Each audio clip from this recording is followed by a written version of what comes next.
Halo sob, ketemu lagi sama Mimin di berita terkini MotoGP.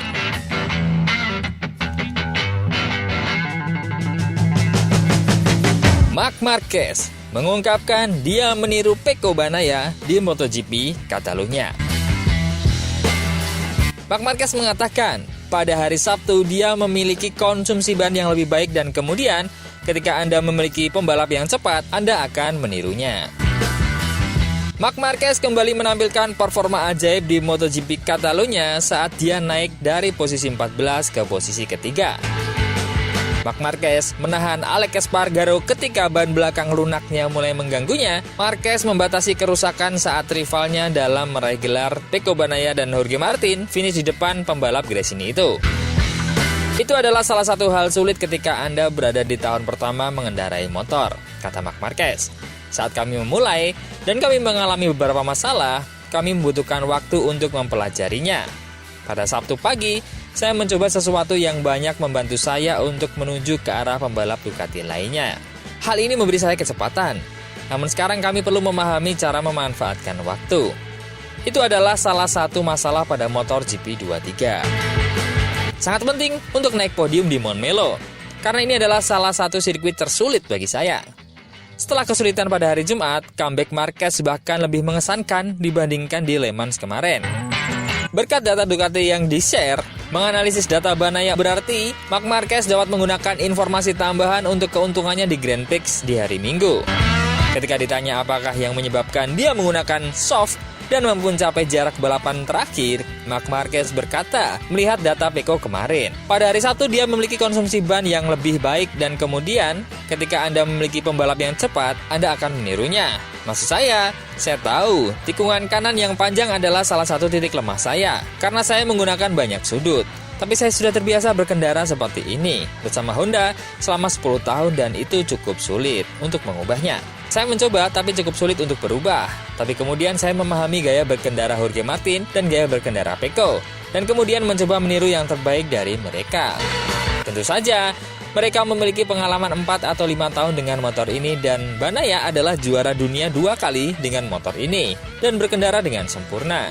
Jadi, di setiap trek balap, saya selalu belajar.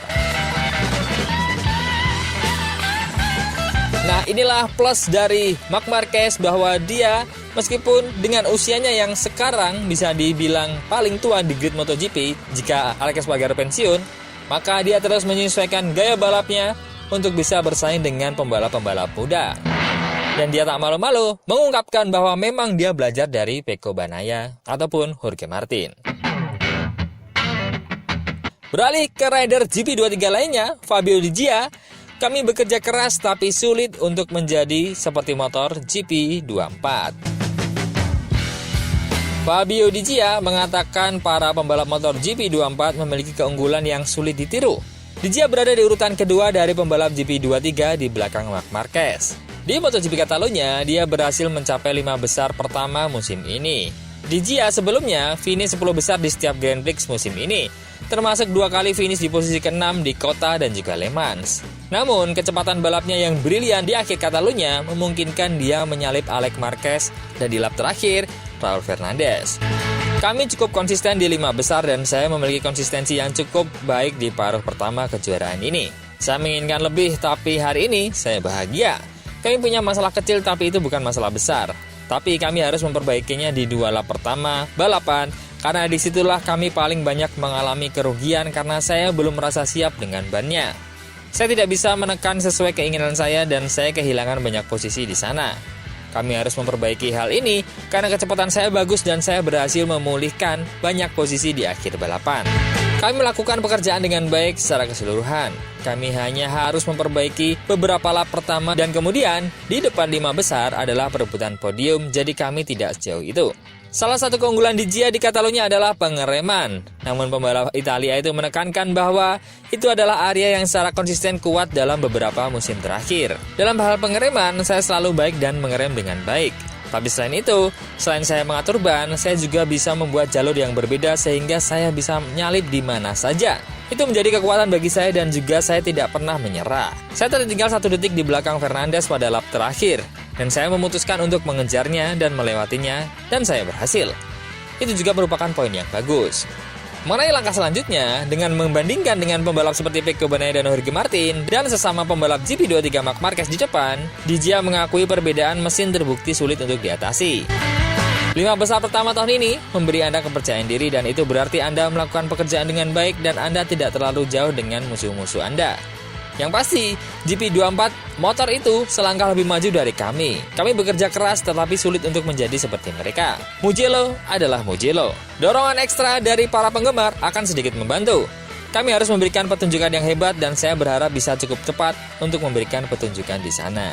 Memang sob, bisa dibilang Fabio Di Gia adalah pembalap yang lebih baik secara adaptasi dibandingkan Marco Bezzecchi. Di mana Marco Bezzecchi sangat baik ketika mengendarai GP22 dan bahkan dia menjadi pembalap nomor 3 di tahun kemarin secara klasemen. Namun, di tahun ini tampaknya Marco Bezzecchi kesulitan untuk beradaptasi dengan GP23. Dan Di Gia yang di tahun kemarin hanya bisa finish 10 besar klasemen, kini malah bisa dibilang lebih konsisten daripada Marco Bezzecchi. Apakah tim TL46 akan semakin membaik di balapan-balapan selanjutnya? Berikut ketiga, ada kebahagiaan tersendiri bagi warga Indonesia bahwa perjuangan besar pembalap Indonesia Mario Aji di Moto2 berujung pencapaian penting di balapan Catalunya 2024 mendapatkan apresiasi yang baik dari manajer Honda tim Asia. Mario Aji menghangatkan atmosfer di dalam garasi Honda tim Asia menyusul hasil yang diraih pada balapan Moto2 Catalunya di sirkuit Catalunya, Montmeló, Spanyol minggu kemarin, sob. Suasana tim Honda Asia sudah suram saat balapan baru berjalan beberapa detik setelah kecelakaan yang dialami oleh pembalap andalan mereka, Somkiat Chandra. Harapan satu-satunya tinggal di Mario Aji. Dibandingkan Chandra yang lebih berpengalaman dan mencetak 2 kemenangan Grand Prix, Mario lebih dipandang sebelah mata karena baru musim ini tampil di Moto2. Selain itu, Mario baru kembali berlomba setelah absen di seri sebelumnya karena operasi arm pump alias sindrom kompartemen pada lengannya. Namun, Mario menunjukkan penampilan yang cukup menggigit, kendati dirinya tidak bergabung bersama grup pembalap terdepan. Mario terlibat duel dengan mantan pembalap MotoGP Darryn Binder dari Husqvarna Intech GB untuk posisi ke-15 hingga hanya terpaut 0,079 di garis finish. Mario harus puas finish di posisi 16 tepat di luar zona poin. Namun perjuangan terbayarkan dengan promosi 1 tingkat.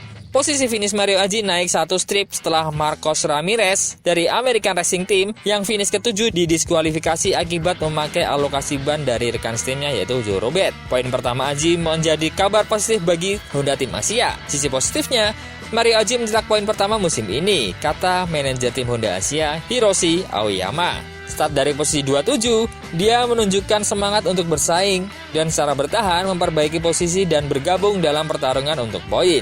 Dia pada akhirnya finish ke-15, menandai sebuah langkah yang signifikan di arah yang tepat.